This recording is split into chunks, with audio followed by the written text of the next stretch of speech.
दोस्तों, एक बार फिर से आपका स्वागत करता हूं अपने इस चैनल अचीवर सक्सेस पे। ईश्वर बड़ा ही दयालु है। उन्होंने सबको एक समान मौका दिया हुआ है और जिन्होंने उन मौक़ों को पहचान कर सही समय पर सही निर्णय लेते हुए सही दिशा में उपयुक्त प्रयास किए हैं, वो सफल हो गए हैं और उन्होंने जो चाहा है वो पा लिया। पर बहुत से लोग ऐसे हैं जिन्होंने उस मौके को पहचाना नहीं और वे जहाँ थे वहीं रहकर संघर्ष करते रहे। जिंदगी एक के बाद एक मौके देती रहती है। फिर क्या कारण है कुछ लोग उस अवसर का लाभ उठाने में कामयाब हो जाते हैं, कुछ लोग लाभ नहीं उठा पाते? इसके पीछे कई कारण हो सकते हैं, जैसे आलसपन, खुद पर विश्वास ना होना, मेहनत से कतराना, खुद को समय के अनुसार ना बदलना, भीड़ से अलग होकर नया काम ना करना और नया सोच ना रखना, डर, निराशा, नकारात्मक विचार, बड़ा बनने की चाहत ना होना, बार बार मिलने वाली हार का डर, रिस्क लेने से डरना, लोग क्या कहेंगे, मैं जैसा हूँ वैसा ही ठीक हूँ, मेरी किस्मत तो ऐसे ही है, मैं सफल नहीं हो पाता, और नया सीखने से डरना। इनमें से मुख्य कारण है खुद पर विश्वास न करना और डर। और अगर देखा जाए तो खुद पर विश्वास न करने के पीछे भी कारण डर ही है। आखिरकार डर किस बात का? जो चीज़ आपके पास है उसको खोने का डर है, या जो चीज़ आपके पास है ही नहीं उसको पाने का डर है? जैसे आपके पास हीरे की अंगूठी जो आपको कहीं से मिली और वो आपको बहुत पसंद भी आई है, और अगर ये खो जाए तो ये डर आपके मन में होगा। पर जब ये अंगूठी आपके पास नहीं आई थी तब क्या ये डर उस समय भी आपके पास था? और अंगूठी खो जाने के बाद क्या तब भी आपको इसे खोने का डर लगा रहेगा? नहीं ना। असल में देखा जाए तो डर जैसी कोई चीज दुनिया में होती ही नहीं है। इंसान तो जो दिमाग में बैठा लेता है वही उसका दिमाग मान लेता है। इंसान डर को अपने दिमाग में बैठा लेता है और तब तक बैठाए रहता है जब तक उसका डर का भ्रम दिमाग से खत्म ना हो जाए। किसी को रात के अंधेरे से डर लगता है तो क्या रात डरावनी हो जाती है? किसी को हवाई जहाज देख कर डर लगता है तो क्या हवाई जहाज डरावना हो गया?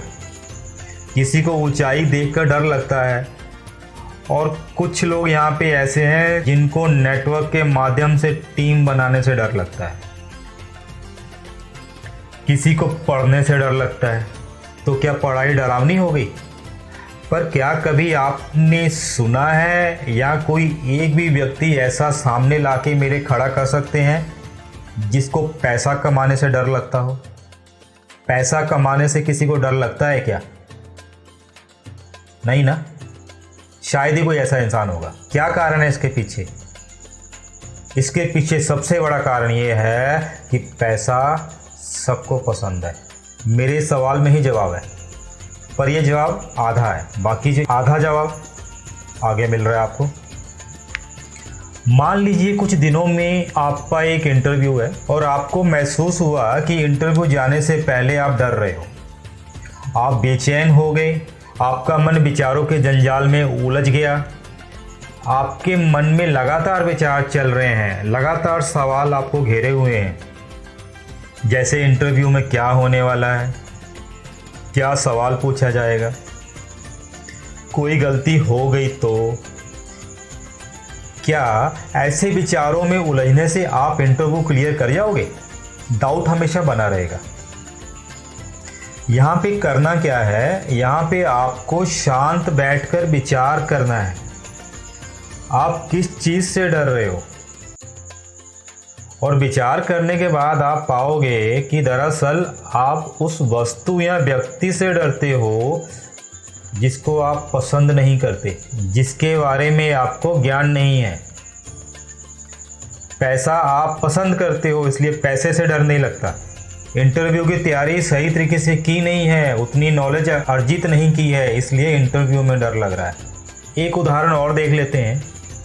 जैसे काम समय पर नहीं होगा या होगा, आपको डर लगता है।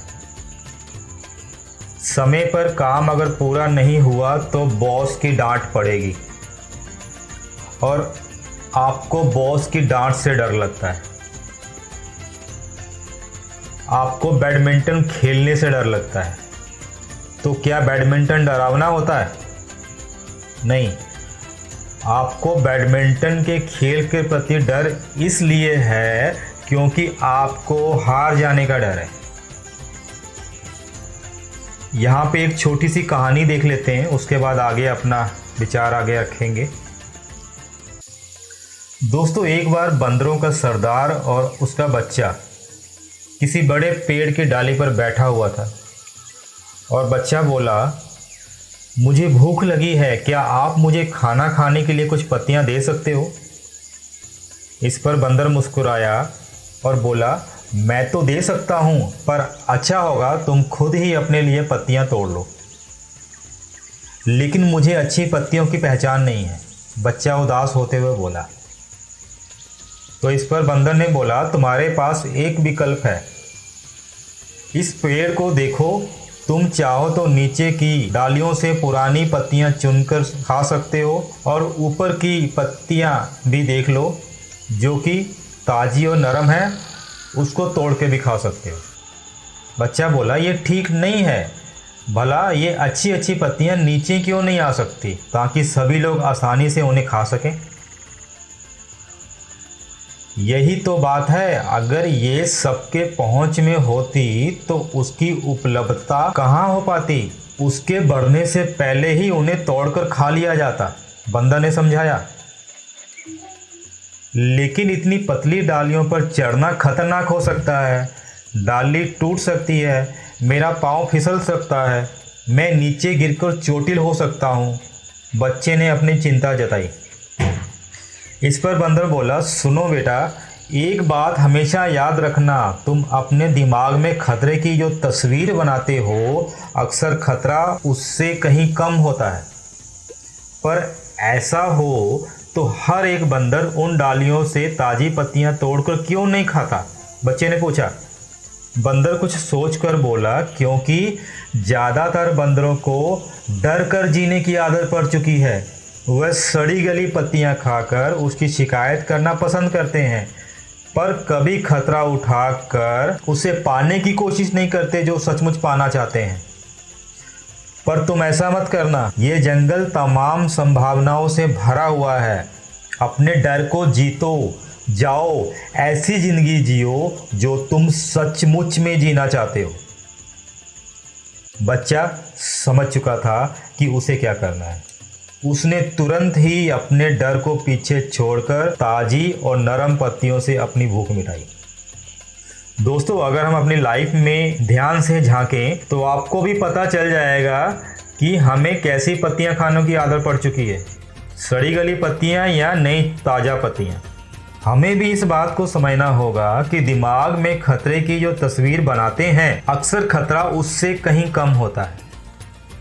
आप ही सोचिए, खुद खतरे को बहुत बड़ा बनाकर और डर कर बैठे रहना कहाँ की समझदारी है। अगर आपके कुछ सपने हैं तो उससे जरूर पूरा कीजिए। आपकी हिम्मत ही आपको मनचाही जिंदगी दे सकती है। डर कर बैठे रहने से कुछ नहीं होने वाला। मुझे वो दिन मालूम है जब मैं पहली बार स्टेज पर प्रोजेक्ट प्रेजेंटेशन करने जा रहा था। मेरे शरीर में अजीब सी कंपन हो रही थी, हथेलियों से पसीना भी आ रहा था और दिल बड़े जोर जोर से धड़क रहा था। मैं इतना घबरा गया था कि मुंह से आवाज़ भी नहीं निकल रही थी। उस समय स्टेज पर मैंने आंखें बंद करके अपने आप पे ध्यान दिया और अपने आप से ही सवाल पूछा कि कहाँ गलती हो रही है। मैंने तो अपने प्रोजेक्ट की तैयारी बहुत ही अच्छे ढंग से की हुई है, फिर मैं किस बात से डर रहा हूँ? और मुझे पता लगा कि मेरे अंदर इतने सारे लोगों के सामने खड़े होकर बोलने का डर मेरे अंदर है और सबके सामने कहीं मैं बेवकूफ़ ना बन जाऊं, इस बात का मेरे अंदर डर था। फिर मैंने पाया कि प्रेजेंटेशन के लिए जो ज्ञान चाहिए मैंने उससे भी कहीं बेहतर तरीके से तैयारी कर रखी है। तो फिर मैं क्यों डरूं? डर मेरा भ्रम है और जो मैं करने जा रहा हूं उसका ज्ञान मुझ में अच्छे से है। इसके बाद मेरे अंदर हिम्मत आई और बड़ी ही सहजता के साथ मैंने अपनी प्रेजेंटेशन ख़त्म करी और हाल में सभी लोग मेरी प्रेजेंटेशन से बड़े खुश थे और उन्होंने बड़ी तारीफ भी करी मेरी। दोस्तों, विश्वास का ना होना ही डर को जन्म देता है। डर के द्वारा अपने जीवन में कुछ भी नियंत्रित नहीं किया जा सकता। जीवन में थोड़ा बहुत डर तो होना चाहिए, जैसे कानून का डर, लोगों का डर, किसी प्यारी वस्तु को खो देने का डर, नौकरी चले जाने का डर, मुकदमा चलने का भय, गाड़ी चलाने का भय। और ये सब भय आपको बुरे से बचाने के लिए और अच्छाई पर चलने के लिए है और आपके जीवन में तरक्की का मार्ग प्रशस्त करते हैं। ये डर भी बड़ी काम की चीज है। जैसे कोई विद्यार्थी का पढ़ाई को लेकर डर नहीं है तो क्या वो पढ़ाई करेगा? और अगर आपको बीमार होने का डर ना हो तो क्या आप अपने स्वास्थ्य पर ध्यान रखोगे? नहीं रखोगे।